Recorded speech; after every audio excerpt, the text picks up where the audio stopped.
Hey everyone, how's it going? It is I, the real Randy Chavez, coming at you today with Omi Homie number 95, number 95th episode of Omi's My Homie. It's great. What wars, NASDAQ, and markets mean for VeVe and OMI. Everyone say hello to Dashi. Hello, Dashi. Best co-host, Crypto Rain. How you doing? Good. Very nice. Market's been crazy. It's been interesting to watch. But I think the right things are coming together that I still believe this year is going to be really strong. Amazing discounts on all these alts. And I know people that haven't gone through a cycle before. It's even hard having been through a cycle before. Just the market gets so boring like this. Like it just feels boring. And this is normal. This is what 2019 and 2020 felt like. And so if you think like this is new, it's not new. It's just part of the process. But you'll see that these prices, though they're heavily discounted right now, that won't last for forever. Agreed. As long as there's as long as the company behind the product is doing well and the product continues to be good and something that people want, then, the cycle will continue. Now, obviously, and I want to draw a parallel here to Pokemon. I put out a live stream the other day where a buddy of mine had bought a PSA 8 trophy Kangaskhan as a big trophy card for $80,000, and that's what I paid for PSA 10 5-6 years ago. And now a CGC 10 sold for like 600 something grand. If it was a PSA 10, it might sold for like 750, 800. And it's like, okay, Pokemon's going off right now. Like, what is this parallel? Well, in 2016, it went off because it was a 20-year anniversary and Pokemon Go came out. Went crazy. Then Pokemon went down for a couple of years. We got into this buyer's market where there were a lot more sellers. And that lasted until 2020 when people started getting those $1,200 checks. Then in 2021, you had the 25-year anniversary, and it went nuts for like a year and a half, 2 years.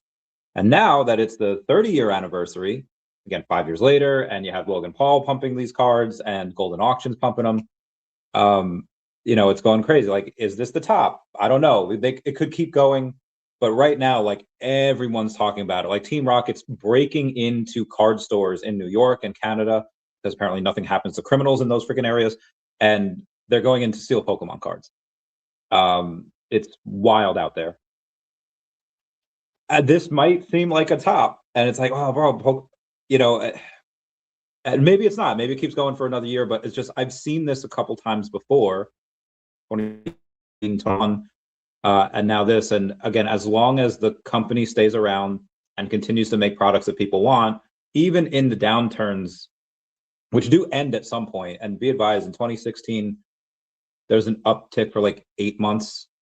2020 and 2021, it was a good year and a half, maybe 2 years if you go back to like 2019. But the downturns last a lot longer than the upturns, at least in Pokemon. And Rain, in your experience, is that the same for crypto, where it's like, I mean, the last 4 years definitely been, but before then, has it been more downturns than upturns? So the frustrating part about crypto, and just looking at the stats, 5% of people in crypto do really well in crypto investing. And how could it be so low? Well, it's so low because we're emotional creatures. And most of your gains happen in 7% of the time. So essentially that means 93% of the time it's going to be going down or sideways. And so people don't really, at a basic level, get buy low, sell high. Like intellectually they get it, but emotionally they can't do it. So when things go really low like this, they get scared that it's just going to keep going down for forever. And those who stick around, at least they will see reinforcement, and they'll see, oh my gosh, at a certain point it reverses, and it reverses hard.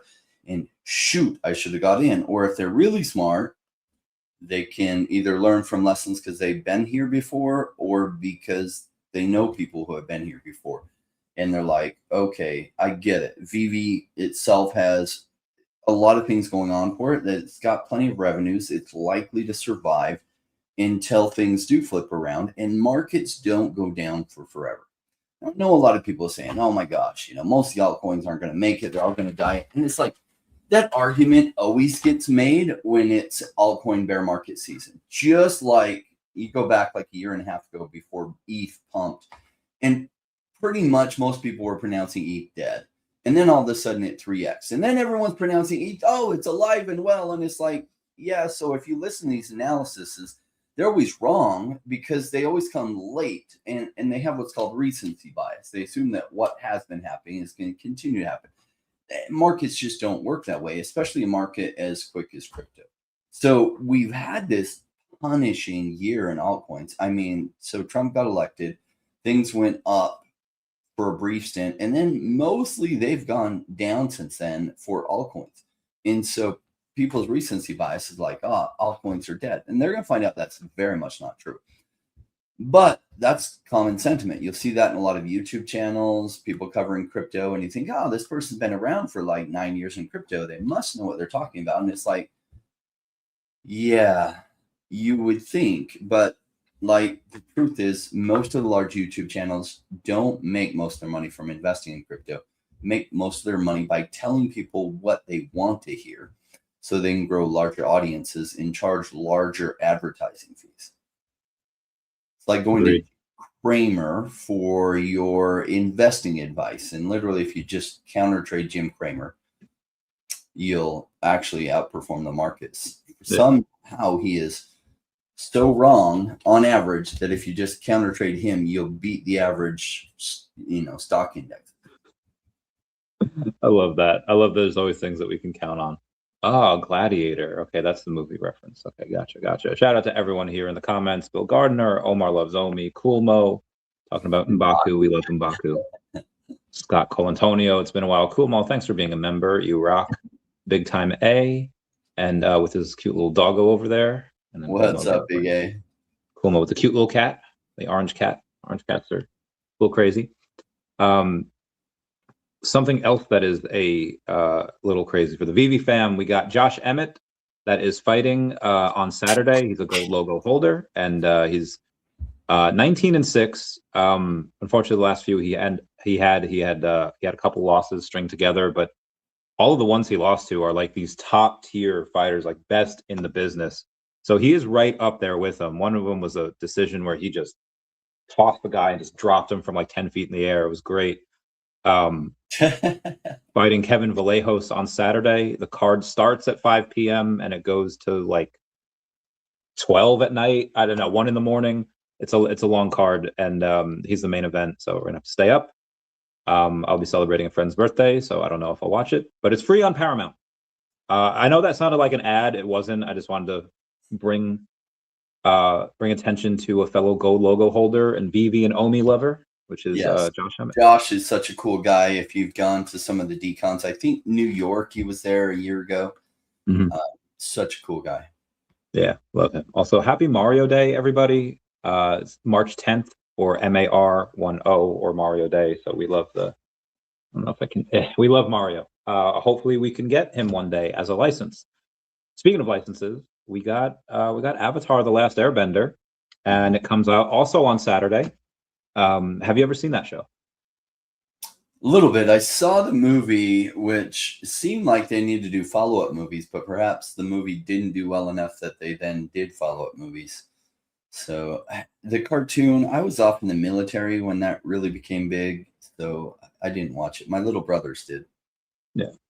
The Avatar: Last Airbender was one of the best shows on Nickelodeon. Probably the best show on Nickelodeon at its time in 2005. Also, apparently, Inverse Kramer ETF was a thing and it got shut down in a loss a year and a half later because he was actually more right than wrong. His wrongs just get more coverage. That is wild. I did not know that. For a while, it was actually quite profitable, but maybe once everyone started trading it, it went bad. Oh, that's possible. Have that effect. Jason Pena being a member, says Josh. Maybe since he was being counter traded, he started being a little bit more careful. That's true. I mean, we get these swings, and Bitcoin's back up to 70K right now. I know Asrig move OMI to the moon. I know when Kramer's talking about crypto, like his timing is terrible. When things are way down, he's kind of like Paul Barron, right? talking about OMI. It's like when sentiment is way up, then he's talking about it.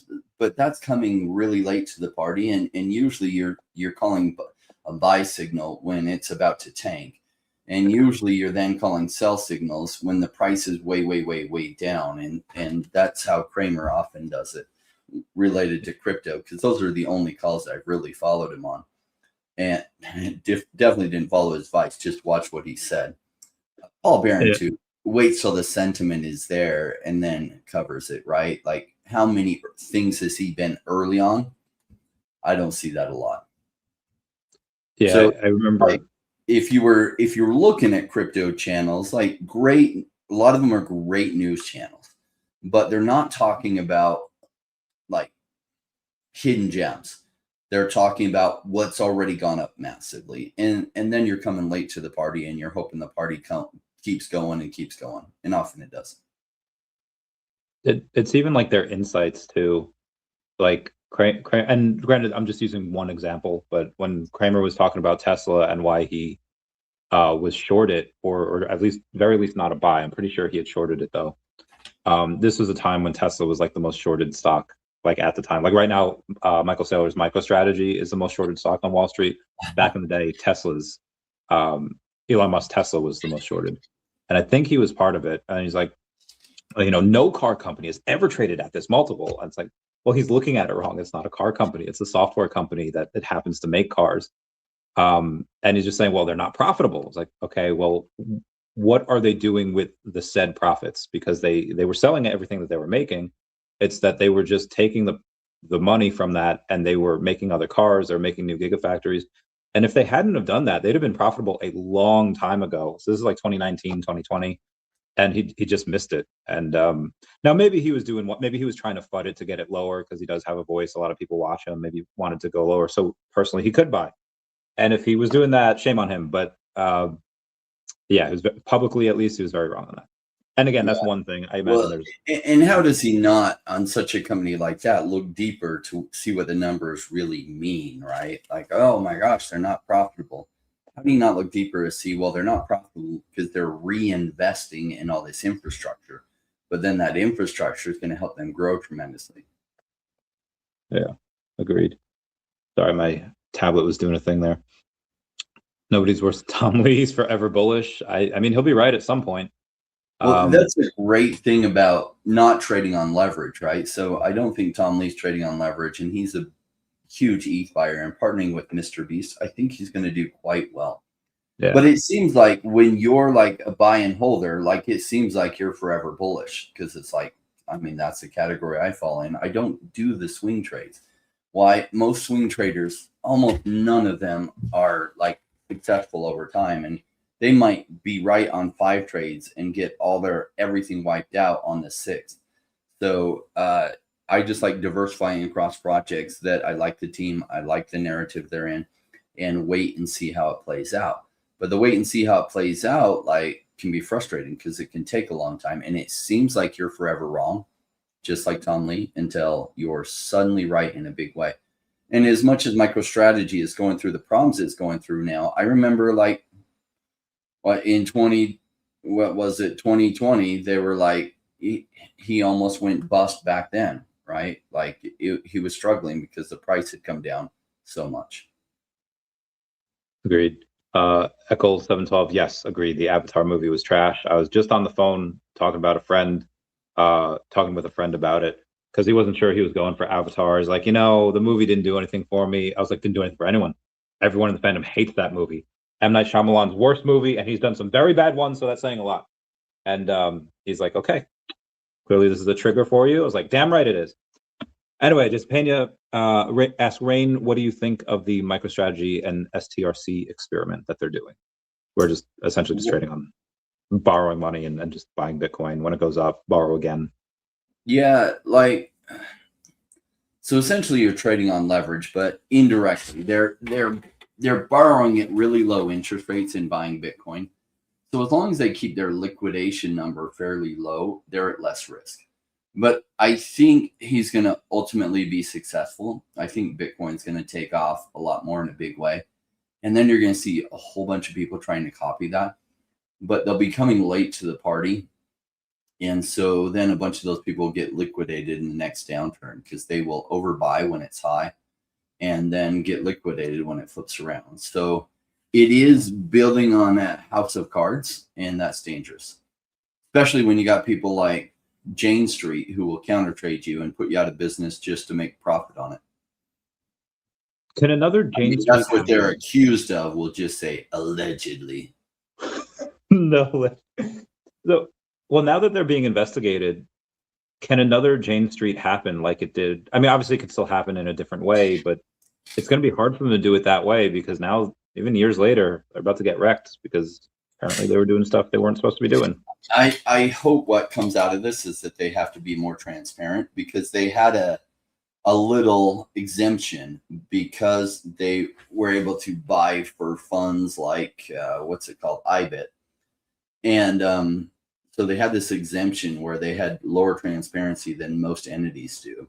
And so they got away with this stuff for so long without really being detected on it. Sweet.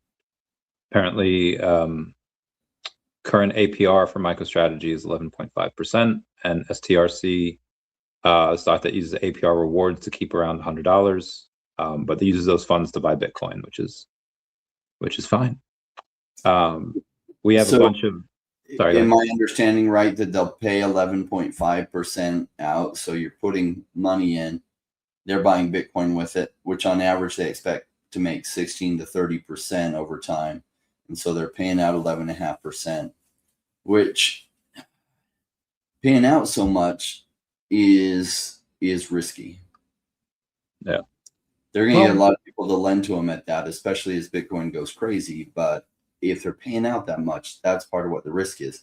Now, if they're always buying at the bottom, well, yeah, that'll work out just fine. But number one, when you're dollar cost averaging, you're never just buying at the bottom. And number two, like he's like, I'll buy every top. You know why? Because he just keeps dollar cost averaging all the way around, even when Bitcoin's going higher. So we'll see how it works out. It's risky. Like, I don't hold any MicroStrategy stock. I'd rather just hold Bitcoin itself, because essentially you're holding leverage when you hold MicroStrategy stock. And I would rather invest in other things that pay me out that kind of money, because it seems good until suddenly it doesn't. Agreed. There's a lot of things to go that are going positive for crypto.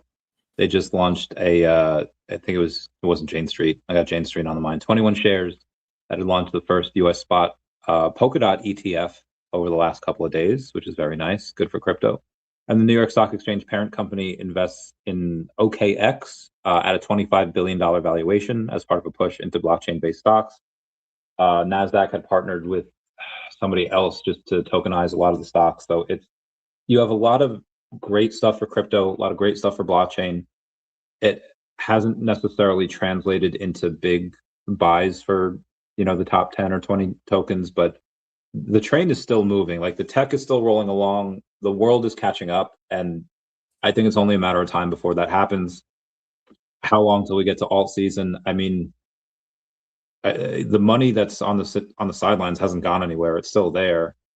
But now that you have the war in Iran, which doesn't look like it's going to settle up anytime soon, the Clarity Act still not passed, Jerome Powell still. Like, what is your thoughts on, okay, even if we can get another bull run for Bitcoin, ETH, Solana, etc., in the next 12 to 15 months, do alt seasons still exist? Is that going to happen again, or is that a thing of the past, and only a couple of select few ones will win? Well, like, Bitcoin maxis have made the case every single time that, like, no altcoin season, they're all crap, blah blah. And I hear a lot of people saying, well, only the things with real utility will survive. And, like, they're not completely wrong. Like, long term, only the things that end up getting major traction are going to survive, just like the .com bubble. But what's crazy is that the parabolic moves, everything tends to get lumped in with crypto. When the public is coming in, they don't really understand it.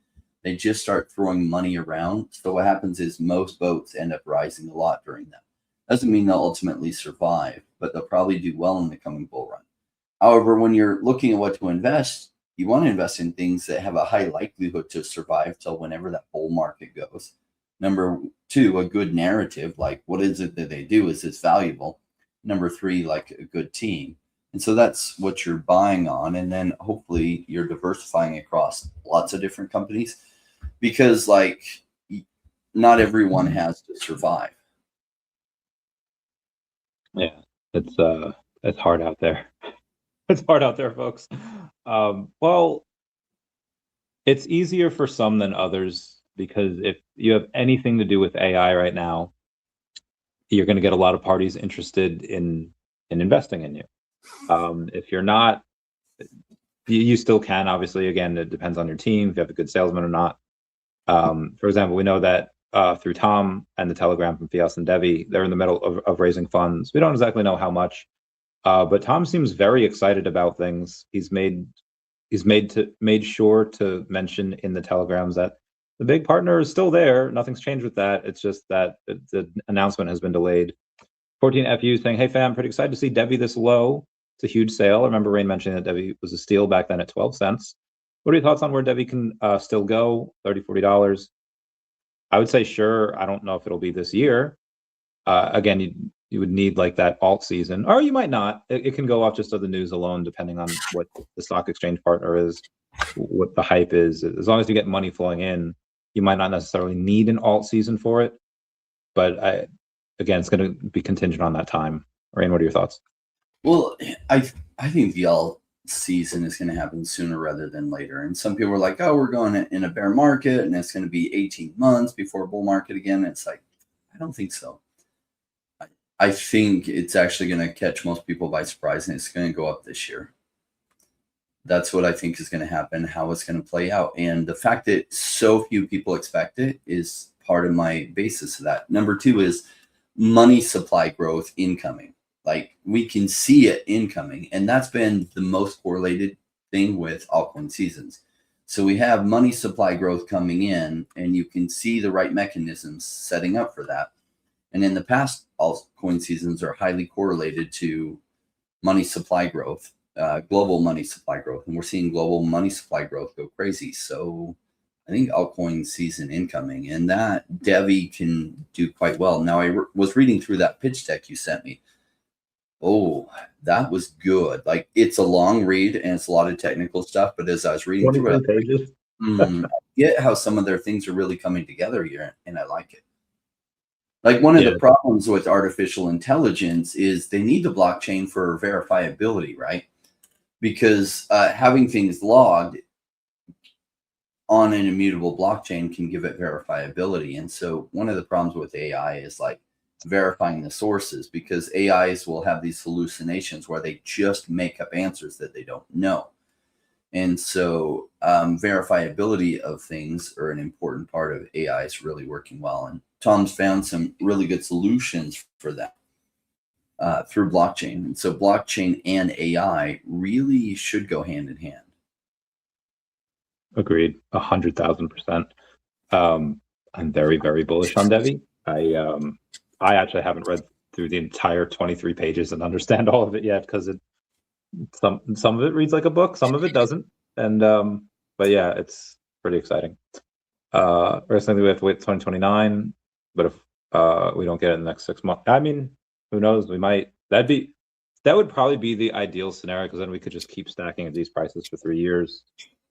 That would be, we'd have a couple billion. I think if we stay down here for another 3 years, we'd probably have a couple billion OMI each, and easily. And then we'd get, I mean, I'd get up to 1 million or a couple million Devve.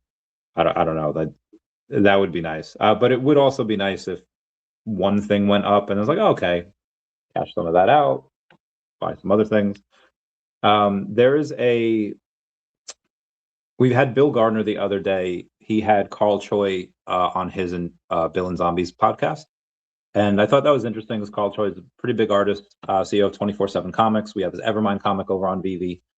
And I was wondering if you've seen any other VeVe or OMI YouTubers that just talk about VeVe and OMI and their any type of rise in success. Do you see either people from within the community going in and becoming huge successes, or do you think it'll be more of the people that already have audiences that will pivot and then start to cover VeVe and OMI, because that's where the cash will be and the attention will be? No, it depends on how likable the people are. And so you'll see some that already have some audiences pivot to talk about VeVe all the time. And because there'll be an audience there, and they'll be trying to tap into an existing audience to grow their brand. And some brand new people will come out, and then Taps trades will come back, and everyone loves Taps. We do. I messaged him the other day because that Adam Weissman, who's supposed to be the 300 podcast, he got his Twitter hacked, and then he just like he had like the person that hacked his Twitter did like a mass unfollow, and then he's slowly following everyone back. He got back to me, I think, yesterday, so I'll see if he can be the 300th. If it's not him, though, I think it might be Taps for the number 300 because it's a little special. Who knows if we get to 400 or 500? I don't know. We'll see. Yes, we love Taps. The Devve, you have to be an investor. So if you want to invest a certain amount into Devve or Fias, you let me know, and then we'll talk to Tom. We'll get that bread for you. Big Time A says on his drop streams, he gets questions about what VeVe can do, but my current position is VeVe is doing all they can and innovating. It's just the macro of being in a bear. Yeah, kind of agree. Yeah. You know, there's manipulation tactics people can do to try to get the microphone pointed at them, but a lot of times they'll spend more money than it's worth. So in life, there's what you call like form over substance, and form is how good you make something look, how pretty and dressy, and substance is like how substantive is it. And so I feel like VeVe is crushed on substance of digital collectibles getting the massive brands. And they have good form too, but like, could they be louder and try to get on the world stage? I think if they just keep focusing on getting massive IP, like Avatar, the Airbender, Last Airbender was a good additional ad, and Teenage Mutant Ninja Turtles, and then having like the actual characters of them, and the diorama, things like that. I think if they just focus on getting great IP as digital collectibles comes into focus, then it's going to go crazy, because like, who are they even competing with now? Of Yuga Labs, NFL All Day, UFC Strike, NBA Top Shots, which are sports. You have a few, like you have some things related to cards, related to international football, the Chili's blockchain and some of their things, but nobody's really competing head to head with them. So they're a runaway success in this, that they've got a big audience, and then going into the bull run, they're going to get tons of attention. You'll probably have celebrities talking about, oh, I just got my this and that, and I think it'll go quite well. I promise I have a track in my mind. It's going to seem way out of left field, but I promise there's a road to walk here. I know you have a dog. Have you ever had, oh, I guess it'll work for a dog. Have you ever had like a puzzle or something in your house that like the dog's like kind of close to figuring it out, but he can't quite figure out how to do it? No, what you mean, like the dog trying to figure out how to like open doors and it uses jars? Yeah, something like that. Or like a cat trying to open a dresser so it could sleep in the dresser. Or like, yeah, the dogs that have like, oh, you press on this and then water comes out. So he presses on it and then he goes to drink, but he takes his foot off. And it's taken him like 10 minutes to figure out, if you hold it there, it'll be a steady stream. Yeah. The no, reason we haven't set up anything like that with my dog. The reason I bring that up is because I see from Claynosaurs to Chimpers to Moonbirds, like everyone in the trenches in these 10,000 or 6,000 PFP projects, they're talking about how you can't just be vibe coded, it can't just be memes, like you have to have a business and you have to build the IP behind it. And it was like, I love that that's the direction, that's the discovery that all of them have made. And it's the consensus of that, yes, you have to have business, you have to have money coming in, and you have to have the IP. Like it can't just be like, let's say like Pudgy Penguins. I imagine there's a bunch of different versions of them. There's probably lore. There's probably girlfriends, like they have gifts. I see all of them talking about that, and I feel like they're that dog that's they know when they press it, water comes out, but they don't, like, they're so close to finding VeVe and recognizing that the IP, like the best IP, some of which are over 100 years old, is on VeVe. And every other platform that wants to do something like that, if they have their own IP, they have minimum 30, 40 years of work worth to do just to get to where some of VeVe's licenses are. But if they're trying to do what VeVe's done, it's like that episode of South Park where they're trying to create like a show, but every idea that they have, the Simpsons had already done. So they have this one kid that's going to say, like, Simpsons did it. Oh, well, what if we do this? Simpsons did it. And it's like, shit, like Simpsons had such a big head start on them. It's like, oh, Simpsons just did everything. So every other IP or every other platform that's trying to get licenses, even if they manage to get one that VeVe already has, okay, the first appearance of that's on VeVe. How many people are going to care about a second or third or fourth appearance? Like, I think that's why they have so many Batmans. I think that's why they have so many Mickey Mouses. I think that's why they have so many of these popular characters, because they know that anyone else that wants to do it, you might care about a second appearance if it's like, okay, well, this is this version of this character, this is this version. But are you going to care about a sixth and seventh appearance? No. And anyone that tries to compete, they just can't. And I honestly believe that one day, not right now, VeVe might be forced to prop up their competition or split up the company because they'll be considered a monopoly. They'll have all of the IP. And is that going to be in the next 12 to 18 months? No, that might be years away, maybe a decade away. But that's the road they're going on. No one else can compete. I feel like I'm talking for a little while, so you say stuff now. That is a risk they run of dominating it so much that perhaps in the future they get declared a monopoly. Now, if you notice, they're doing a tactic which is quite smart, where they're separating their marketplace too, so you can buy things on Stacker, because then Stacker can list things additional to VeVe, and so it kind of de-risked them from the monopoly accusation a little bit, and it would still be down the road, right? So this might be 6 to 10 or 20 years down the road. So we'll see what competition comes in, but they've been very encouraging of other digital companies to come in and get stuff. And we've seen a little bit of that, but they haven't been successful enough in getting an audience.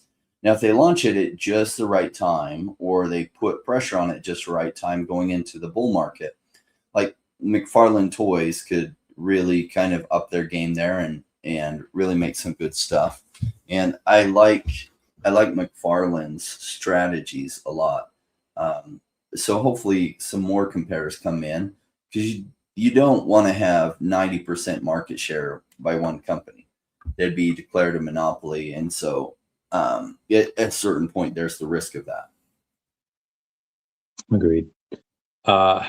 Dave from X saying, how confident are you percentage-wise only going to hit 1 cent in the next 12 to 18 months?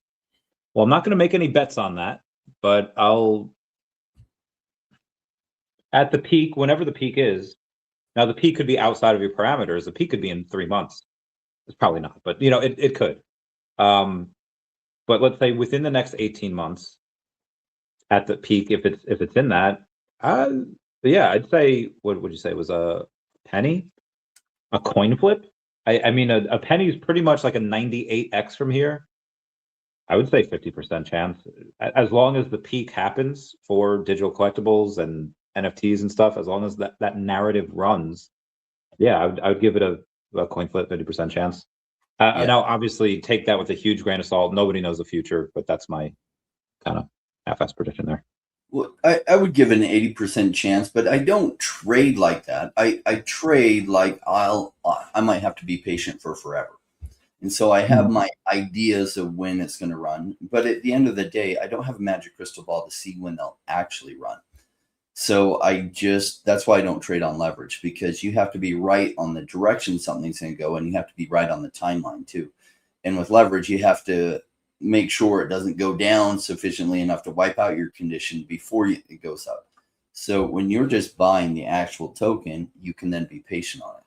So it's like, do I think it'll happen in 12 to 18 months it goes over penny? Yeah, I'd say probably at least an 80% chance in my opinion.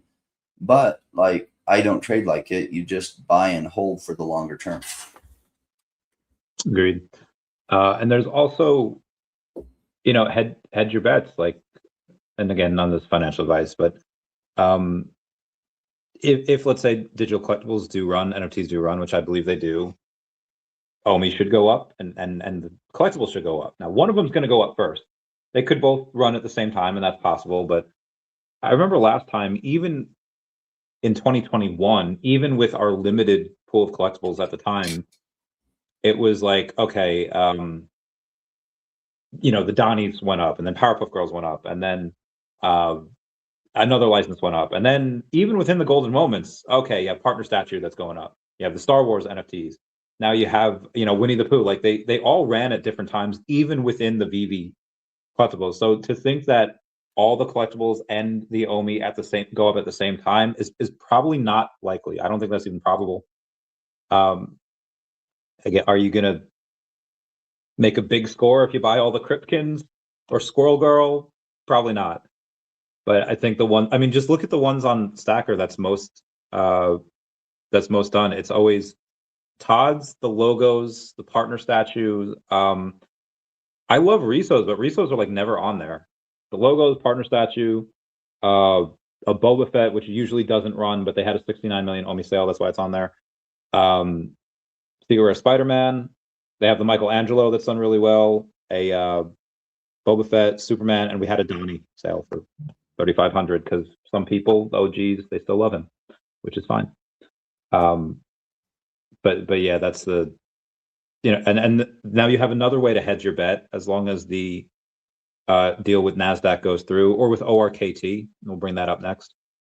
As long as that goes through, you could hedge your bet in another way by being able to get part of the VeVe company, whatever they do that. Rain, will you be buying any of VeVe shares if that reverse merger goes through and they get listed on NASDAQ? If they're going to be giving collectibles to people that hold the shares, I'll buy some just for that. I think that's a big ask, but yeah, I'll do it anyway. But yeah, I would. That would be because they don't even need the licenses to agree to that. They could just do that because they have their Dan and David goes fishing and Dan and David goes boxing. I don't know if those are things that they do, but yeah, that could be. And they have a Comey as well, a Comey rocket ship, a Comey, that would be. Yeah, I wonder if they could I guess it depends how many shares. Like, let's say they come in at like a $30 million market cap and they do it like $1 per share. They're gonna give 30 million collectibles out. That would be cool. I wonder if they count that. Do they count airdrops as sold collectibles? I don't know. Because that would be interesting. They could make the claim then that they have not just like 12 million collectibles that had sold. They have tens of millions of collectibles that had sold, even though half of them would have just been given out like for free just for buying the shares. That's interesting. Well, what's funny about them giving free collectibles out, rewarding certain behavior, is then those collectibles often end up with value and they still make money as those change hands. So even when they give out free collectibles, they end up making money on the things they gave out as free collectibles because it ends up trading hands. That's a good point. Yeah, I know 2.5% on a dollar seems like nothing. It is nothing, but it's not all collectibles go for that. Actually, most of the collectibles that sell on VeVe are actually under $2 because you have a bunch of people trying to get to level 100. They're stacking that MCP points, and one of the best ways to do that is to buy a bunch of uncommon comics for like $1. There's very few of those anymore. You might have to pay $1.20 for them. But that's usually the best way to buy them in mass. There's a bunch of commons for under $1, but you only get a 1/4 point for that per day instead of for an uncommon where you get 1/2 point. So yeah, and again, this is just with 1,000 active daily users, give or take. Probably going to be some big ones in the future. Two big things in the future. VeVe's got the 10 Tengoku Senso game that they've been working on for about 4.5 years, and they are supposedly, the development has come a long way, and that for the game of the year, or what they're rated on, we have Resident Evil Requiem that got a 9.5 recently, and some of the like Expedition 33 was an indie game. Metal Gear Solid wasn't, Silent Hill 2 wasn't. Corey in the House is actually a big joke. It got a 9.3 because the internet is hysterical sometimes. How much resource allocation do you think they should put towards gaming? Because I feel like if you're under 15, everybody games. Minecraft, Roblox, all that. You mean towards getting gaming IP or building a game themselves? Building a game themselves. Well, maybe not themselves, but maybe acquiring a game studio, or even just nowadays to build games. According to some of the people that have built these, like there's one project called Quakey, and it's this little duck. You get one of 3 ducks. You get one of 3 weapons, and every time you kill these zombie ducks, you get coins. You could use your coins to upgrade your character, upgrade your weapon. It's simple. The rounds take 2 minutes, but it's fun. And if there were microtransactions, I probably would have done that. And that game last year took a couple months to build. Now with Claude and stuff, I feel like you can build decent games, at least small little fun ones like that, probably in a couple weeks. So they don't have to do it themselves. They could buy a studio that does that. And I mean, I guess that's the other question. One, how much resource allocation do they spend to that, if any? And now that seems like they're about to go public, what would you raise, and what would you do with that money, if not from gaming? I don't know if that's an area they should go into, because I don't.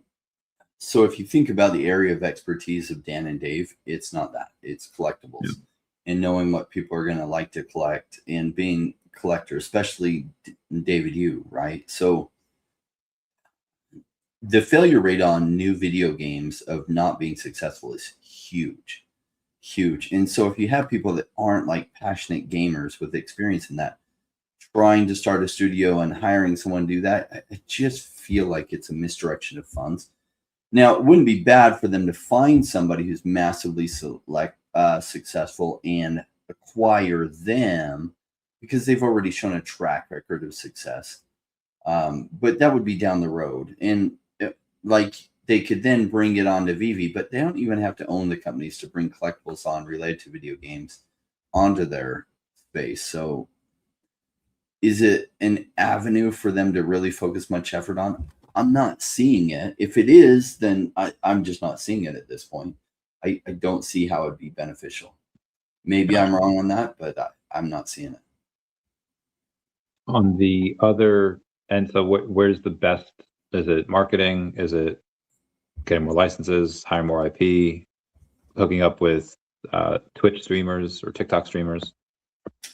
More licenses, more IP, like, you know, getting on more Twitch streamers to, you know, getting on big collectible. The place for them to go is major people who are covering Pokemon right now, or people that are covering baseball cards and stuff, where their audience are physical collectors, and giving them some exposure to digital collectibles in showing that. So that might be an avenue worth spending in, because you're going to people who already have collecting backgrounds already, and those are your primary target audience. Now, when crypto goes crazy, you'll get waves of people that have never collected before that just get passionate about this, and it's because of the green candles. Like, people who are not normally collectors sometimes become collectors when there's massive green candles involved. And a bunch of people that came into VeVe in 2021 and 2022 came because they saw the green candles that can happen in digital collectibles. And they're here for that. That's part of what brings me to VeVe, is like, I do love collecting, but I mostly love collecting things that can go up a whole lot in value. And to me, that's fun. So why do I collect? Only because mostly, like 97%, is because the value on them can go way up. That's part of the fun for me. So like, if you go to audiences like Twitch streamers that are already streaming collectibles all the time, especially if they have a broad audience where it's not just like baseball cards or something, then they might be able to pick up some new VeVe users. And when crypto goes crazy, if they then go on those streams, they have an even stronger audience. Like, they will get more bang for their buck doing it then. But they could, if they can get an inexpensive price to start going on some of those, it does just get VeVe out there to people who maybe aren't paying a lot of attention now, but when crypto goes crazy, you'll have a lot of conversion of those people who saw it first now during this time when most people aren't really paying attention. Agreed. You know, and attention, big time A has said, I think VeVe should make their own character that's cute and fun. Dan and Dave are great, but a fun character is something people can relate to, especially kids. I agree wholeheartedly. I feel like it's not even that hard. Now, granted, for me as a writer, it's a lot easier for me because my imagination goes nuts. It could be letters. It could be what's the opposite of FUD? Like logic, copium. Just have copium. Have I don't know. Have evil guy and FUD can stand for something. It could be for Fred. I don't know what's the clever U name. Urkel Durst, not Fred Durst, but you know what I mean. Have him be an evil character, and then have the awesome Hope character go in and kick butt, or even just something simple as like Cuppy. I don't know. Something cute. Pokemon makes hundreds of new characters every couple of years, and everyone, and not all of them are hits, but every single Pokemon is somebody's favorite. So, yeah, I feel like they. Well, being the marketplace they could experiment with that, and if they get a really creative idea, they should definitely run with it. But in the meantime, they could go to other crypto projects like Illuvium, and then be like, "Hey, let's work out a deal. Let's release some of your season 1 alluvials on our platform, and you get these fees every time they trade hands, and you make this much when they initially sell and stuff." And that's a win for Illuvium and a win for VeVe. Gets a bunch of people already in the crypto space paying attention to VeVe. And we could make that introduction. I know Kieran and you know Dave really, really well. Maybe that'd be a win-win. We could. And I think some of if Illuvium survives, some of their IP is really, really cute, right? Some of their stage 1s are built to be cute. They become more mean at like stage 3 and intimidating, but their stage 1s are kind of like the playful child side of it. Like the Atlas is built to be cute, and the little turtle, and some of them. Pokemon just built a game called Pokopia, and it's like a. So the big, not issue, but the hard part, at least 20, 30 years ago, was getting girls into video games. And Nintendo was always really good at that. Like Mario Kart, Mario Party, like they were games that a lot of girls could enjoy. Like there's not too many girls that play Halo or Call of Duty, but there's a bunch of girls that really like Pokemon and they like the Nintendo stuff. Yeah. A game called Animal Crossing, where you have this little island and you do little tasks, but sometimes you get bored and you have to fast forward through the day and time skip in order to get more tasks. And Tom Nook takes your money. And anyway, Pokemon just, the amount of people that this game's been out for 4 days, and the amount of people, especially girls, that are on TikTok making content about it because all of the characters are cute. Squirtle's dying because he needs water. Cubone freaking hugs the grave of his lost mother. I don't know why they won't let Cubone be happy. Anyway, it's all about cuteness. And I remember a scene in Straight Outta Compton where the guy that they choose as like their manager gets this guy. He's like white bread, like is not gangster at all, but he's part of a label that writes these like jingles for commercials and like Legos and Gerber babies, but they're making a killing with those. It's like, I don't think it matters what the like Big A was saying, like a blue dinosaur, blue cat. I don't think it matters if it looks cool or badass. Like as long as it makes money, you know, I'm game. I'm into it. And then maybe that's how you get more people to buy OMI, because you could probably buy whatever they sell for on VeVe. They're going to be cheaper on Stacker. Speaking of OMI, Air Blue says, how much lower can the OMI token go? Can it go to Quad 09? What was the lowest before it pumped back? Mhm. Back in the day, it was at like quad 03, I think, before it pumped. So I don't. It could go to quad 09. It's not very far from that now. But Yeah, 20%. will it? Who knows? It depends on how long it takes for things to really pick up. Like some things for the market bottom being really close to an end is Trump cut taxes on a lot of middle and lower class, but they didn't change their withholdings. So they're going to start getting bigger refunds than normal. Plus, there was some kind of credit thing additional to that, some kind of stimulus thing. So there should be a lot of refund money coming in. And when people get newfound cash, they might use some of it responsible. And then last time, the stimulus checks, some of that went into crypto and it really helped augment the boom. So will that this time? I don't know. We only have one point of reference in the past, really, where that happened. And green candles then create bigger green candles. So unless we see altcoins kind of taking off, the likelihood that people are going to throw that money into altcoins is low.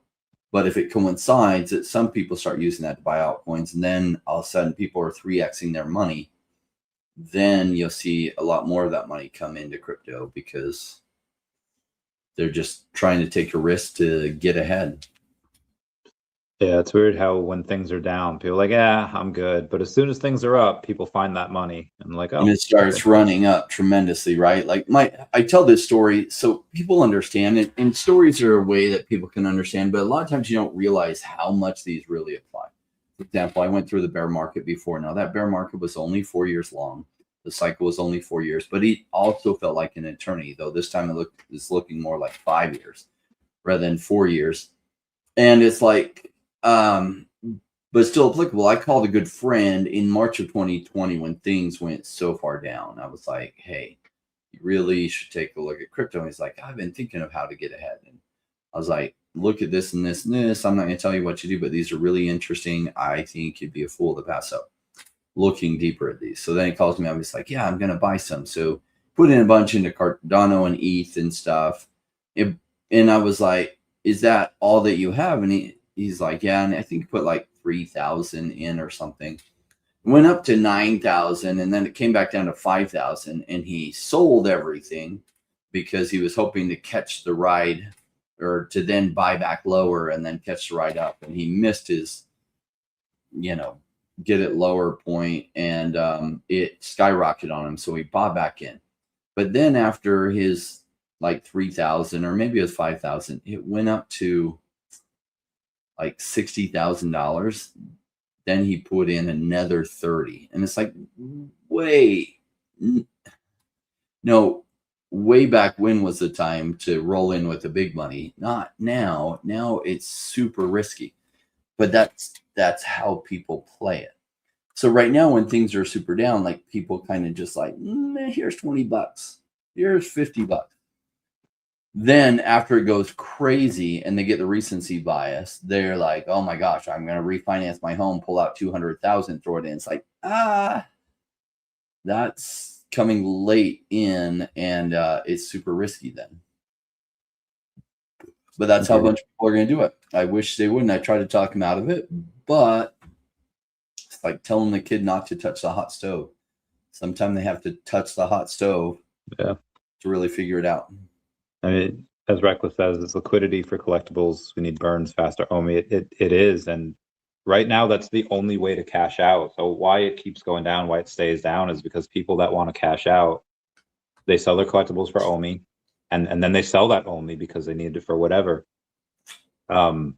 Eventually, you'll have that inflection point where there's going to be more buyers and sellers and price will go up, but nobody knows when that is. That could happen tomorrow, or that could happen several months from now. And yeah, we could go to that quad 09 or below. Because again, it's not like OMI's at this like $3 million market cap and it can't really go much. No, it's still at a 30-something million market cap. So yeah, it could lose 5 million market cap. It'd still be 20-something million, Yeah, it still can go lower. Like it shouldn't go lower, but you see things swing too far to the upside and too far to the downside. That's what is so attractive about crypto. The fact that it swings so volatile is where you make your money if you can get good at buying low. And when you're buying low, you'll often not buy at the bottom. That's just part of it. It's like you buy in and then it goes lower on you, and you get so mad. But it's like, what? You thought you were going to time it perfect and you were going to buy it, and then it would stop going down. It almost feels like every time you buy, just be prepared for it to drop worse on you. It's almost like part of the game.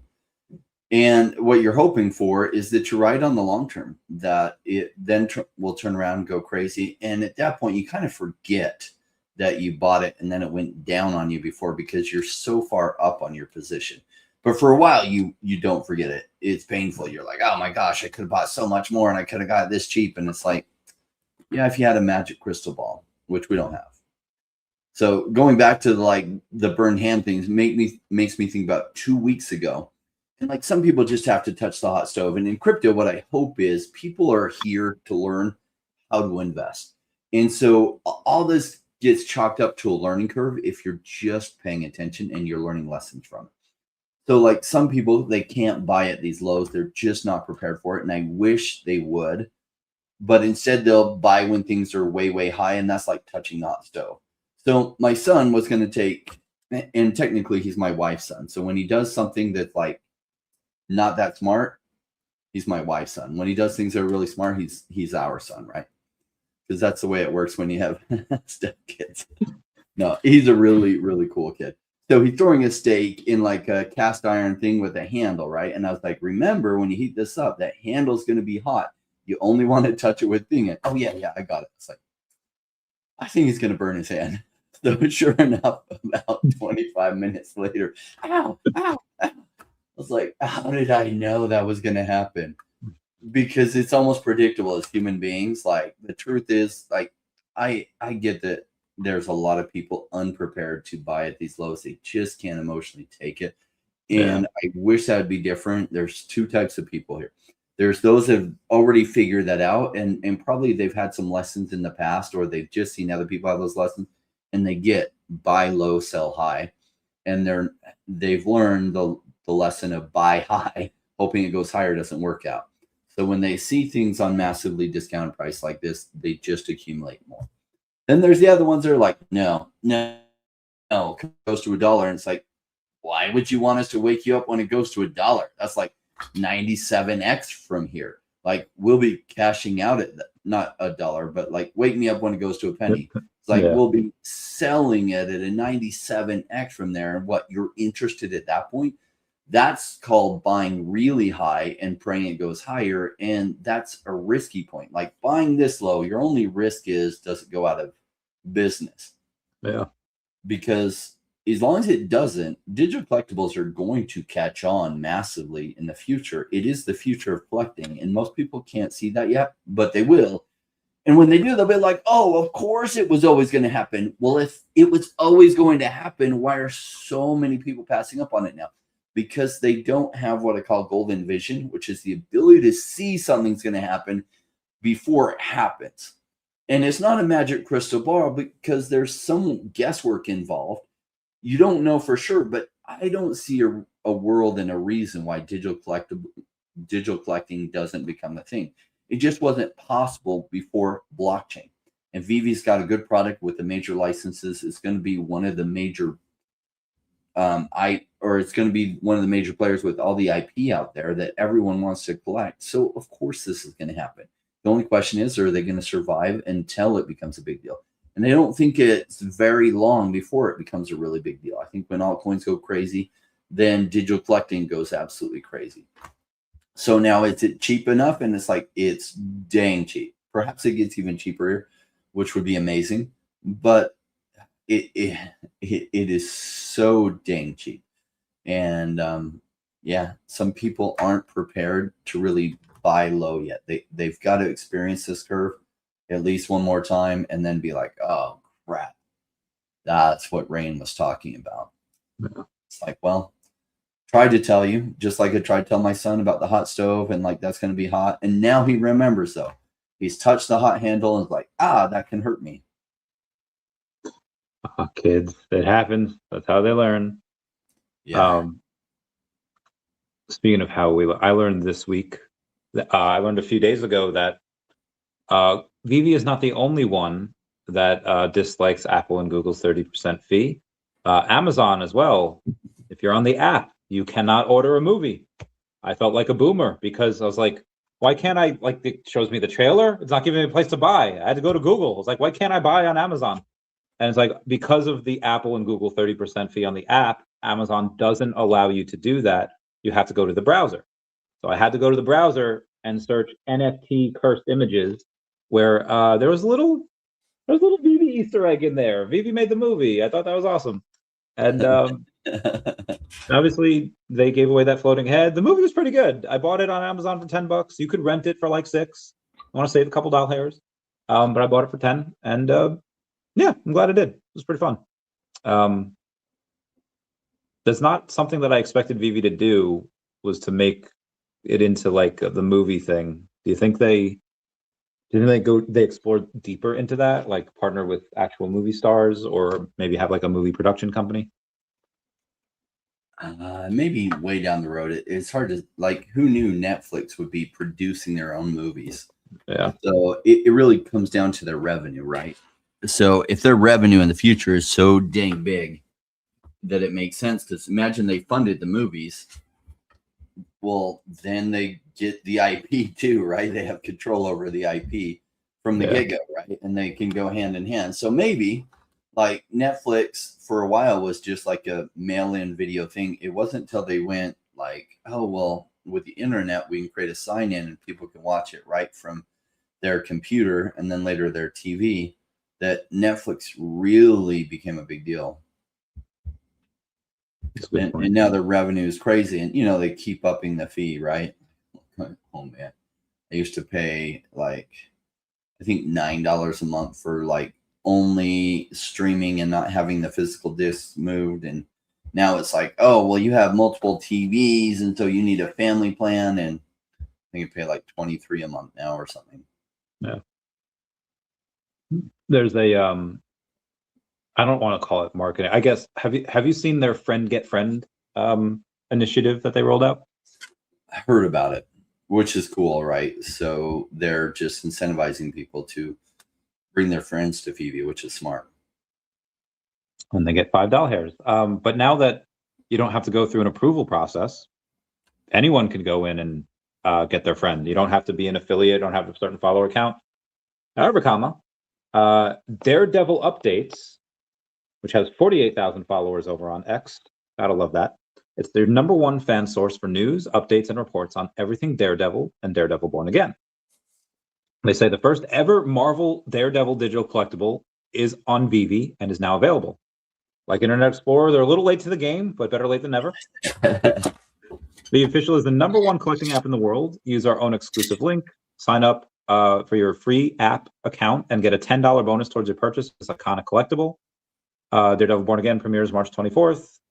They ask you about the show and comment down below. That is the friend get friend thing. Everyone's gonna do that because there's no approval process.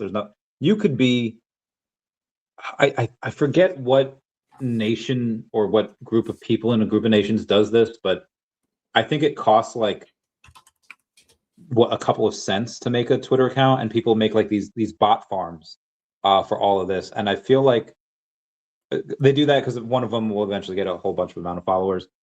Somebody with a large amount of followers is gonna be like, oh, I can do this. $5 for me if they get it in the store. And I feel like there's going to be a decent amount of people that go and do that, not even because they like or care about the product. They just want the money, which is fine. Whatever gets the people in, I don't know if new users have to KYC. Are you up to date on that? Because I am not. I don't know. I think they were trying to go away from that, which is why they were getting rid of the cash out, so that then they don't they don't have to worry about that in the same way. No. That was my understanding of why they're getting rid of the cash out, and that so that they didn't have to worry about KYC, because that is a big hurdle for getting people on your app. Yeah, agreed. It was International Women's Day the other day, and they had announced, I think a day after that, that GTA 6 will be released on International Men's Day in November. Really nice for people. Is that going to be on the blockchain? I've heard speculation that it will be. I've heard speculation about that as well. It probably will be. That would be great because people are going to be going in, spending crypto, making crypto, buying, trading NFTs. Hopefully, that'd be great if that'd be such a missed opportunity if it wasn't. Because I mean, it's so easy to just with a credit card. All they need is an on ramp because they don't even need an off ramp. They just need someone to go in and buy and they're all collectibles. They're all NFTs. They all trade them.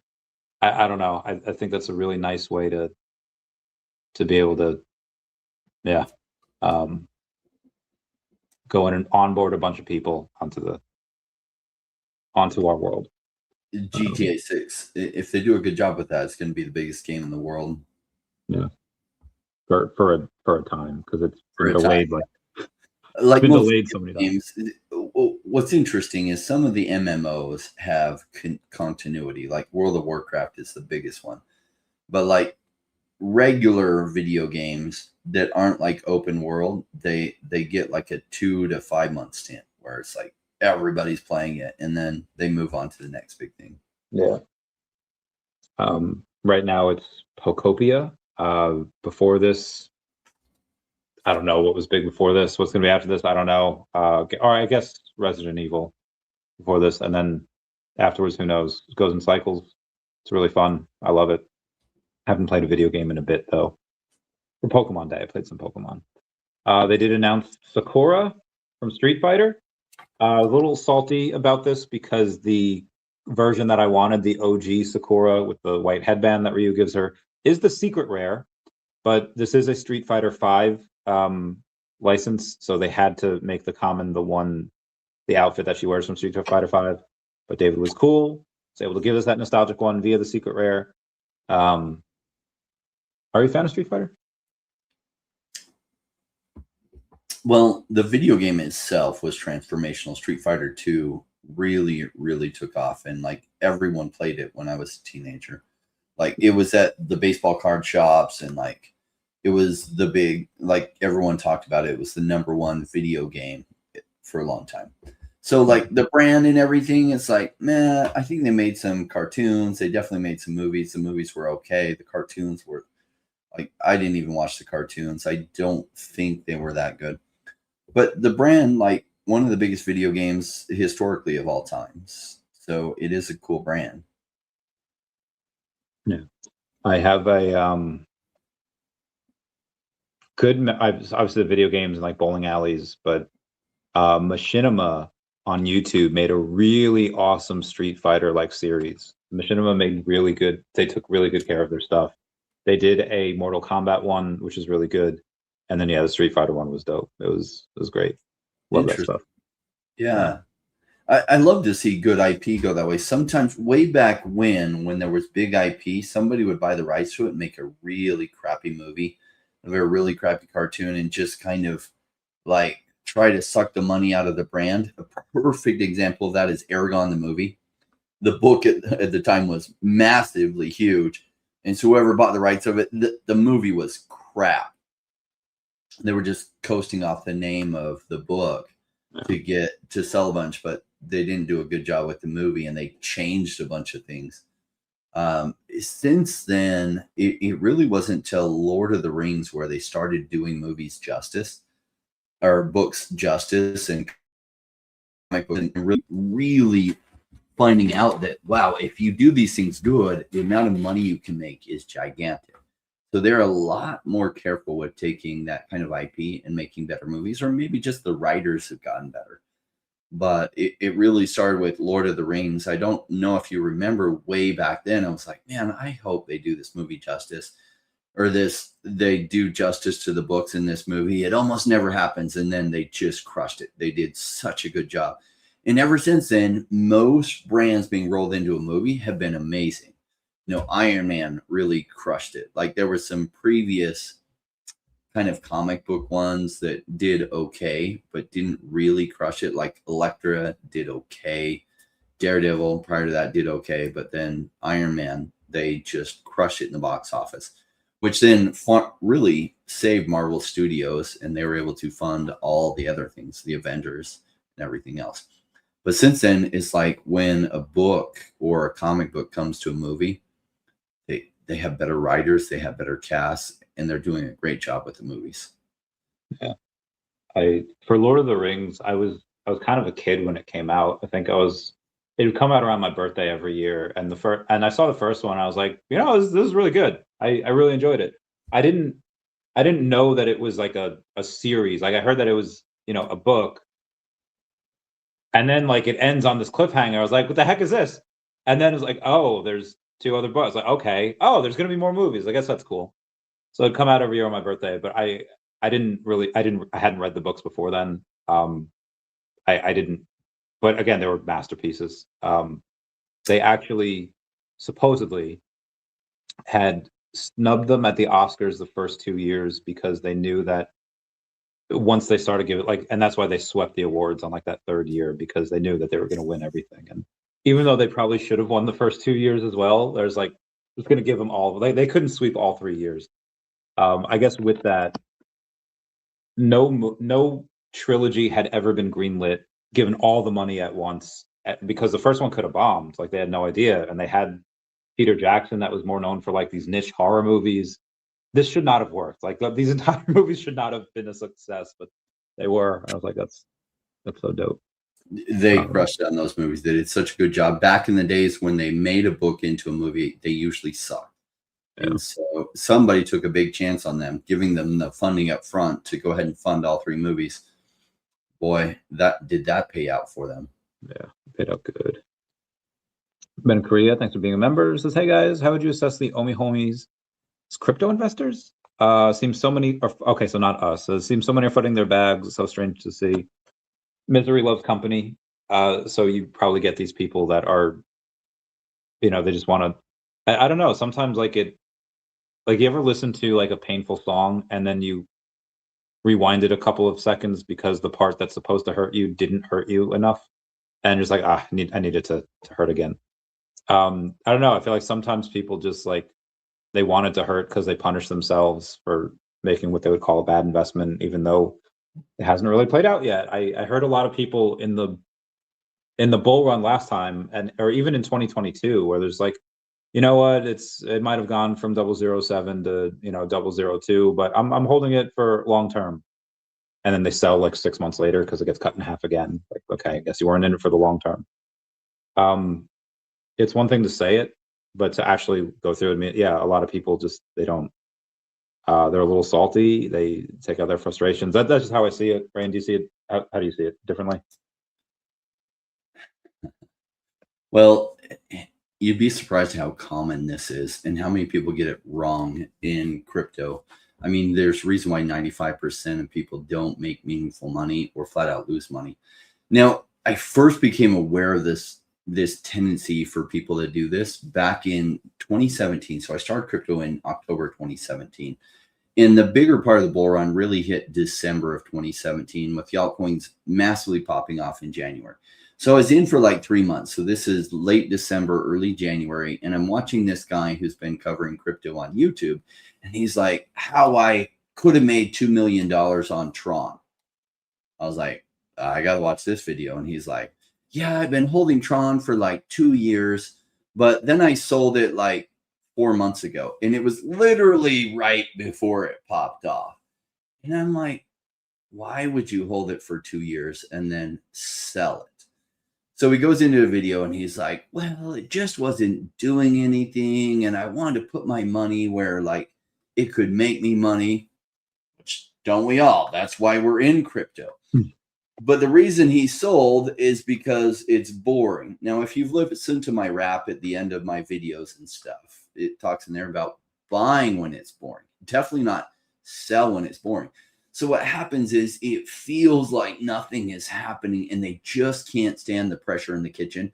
So they just get out of the kitchen. And then it pops off massively for them. So I know a lot of people have been selling it for the last 2 years. And they're like, oh, he's dead. And where else could they have put their money? Now, if they put their money in XRP 2 years ago, they're still up. But most or in Bitcoin, but most everything else they've like lost money on too. And so it's like, but what's funny is right now it feels like a loss, but OMI hasn't popped. The altcoins haven't popped yet. So that's just recency bias. Yeah, you can look from 2 years ago to today, it's significantly down, but when altcoins pop off, and there's a really strong case to be made that that is still really coming. And I know that so many people are saying it's not going to happen. That happened in 2020, like before the 2021 bull run, and that happened in 2017. Why do you think this guy sold? He sold all his Tron because he was watching other people talking about Tron's never going to happen and Bitcoin's taking off and blah, blah, blah. Why keep your money in Tron? You should sell it. So when did he sell it? Like literally right before it popped off, and he could have made $2 million with the asset he already held. And what did he make in the meantime? Negligible what he made. Rolling into Bitcoin. Bitcoin had already experienced most of its gains, but that was the recency bias. Bitcoin had like gone up 10x from the lows, and so he's like, oh, I want to be where the action is. Let me sell what's boring and buy what's hot. That's not how you make money in crypto. You sell what's hot and buy more of what's boring, as long as they have a strong likelihood that they're going to survive until things happen for them. Yeah, he hecked up hardcore. I hear a lot of people OMI is like washing out of OMI. It's like, okay, see ya. Like, we'll, crap. I hope you take notes and you learn this lesson the hard way, so that next time you can benefit from it rather than missing out. There's I hear people say that you could have put it in something else.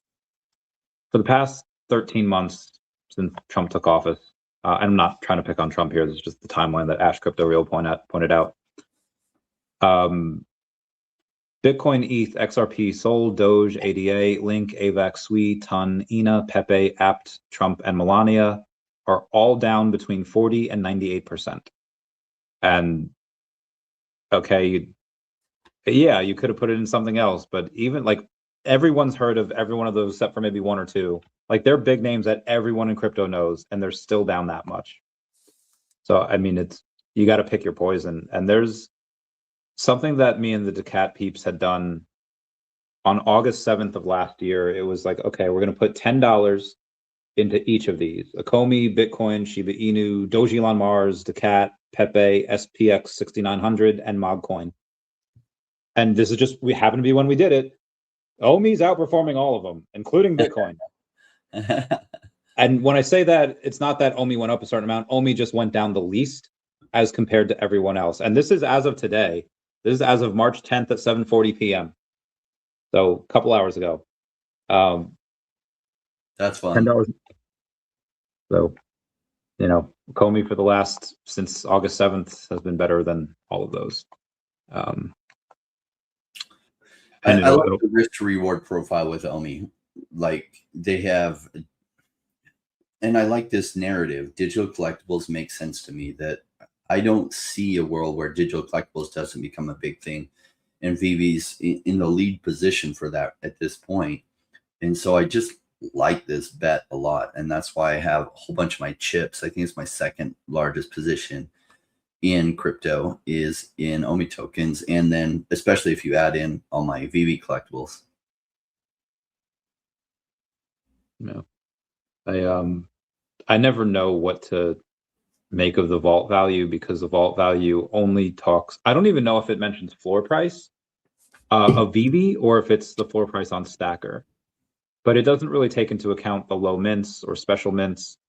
And again, I think it might do the VeVe floor, which is often a little bit higher than the Stacker floor, because the stuff on VeVe, obviously, you can't cash out.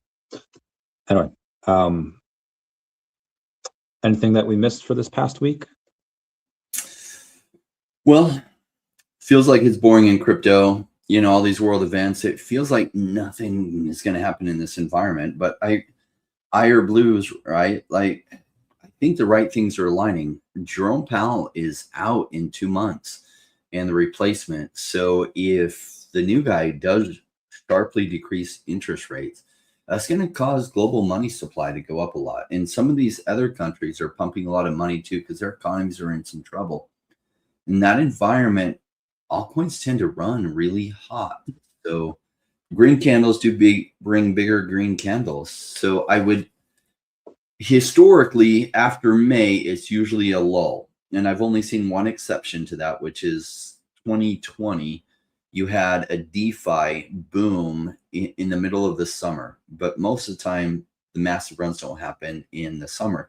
They happen March to May, and then it cools off for a while, and then like later in the year it goes crazy. So we'll see how this plays out this year. I don't know.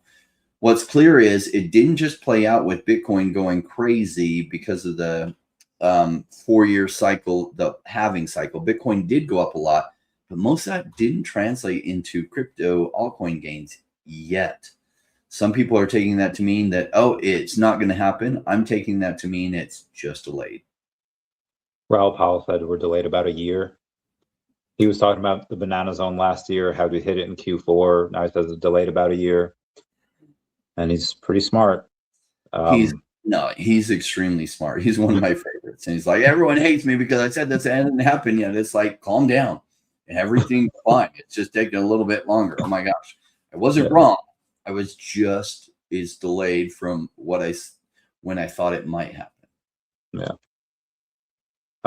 New grails, it depends if they're scarce. It depends if we're, let's say like today's Mario Day. Let's say if they had a Mario, like they don't, but let's say if they did.